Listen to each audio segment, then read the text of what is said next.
Today we're gonna focus on the essential settings of my camera and those awesome transitions I use in those stories. Let's go!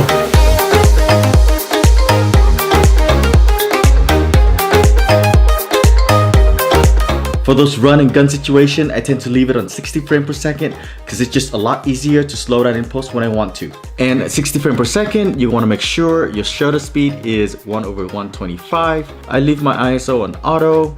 Let's move on to the picture profile. I like to film in S-Log2 so I can color grade. And this is what S-Log2 looks like before and after color grade. I'm not a professional colorist, however, I like to play with different color tone, and this gives me the flexibility to do so. And all of these settings are saved into a custom dial for easy access. I don't like to fiddle around a lot with settings since this is a gun and run situation for Instagram. And so I just want to have it as simple as possible and focus more on the content. And now onto the transitions. For disclaimer, I did not invent these transitions. I've learned them from other creators on YouTube and added a little spice into them for my own signature / realistic look. And the one I use the most in those stories is the pan. It could be the pan up, down, left, right, or even diagonal.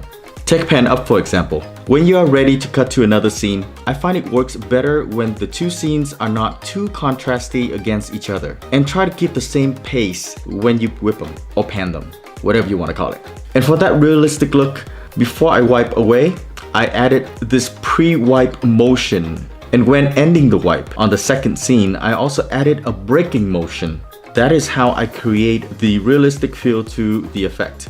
And when edit in post, just splice somewhere in the blur.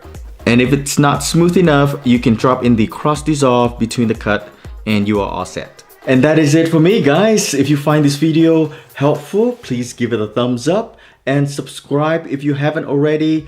Much appreciated. Keep in mind, it might take a few tries to get it really smooth. The more you do it, the better you'll get. And if you have any questions, please comment below. Well, on that note, make sure to live your passion and just enjoy the process. See you guys next time.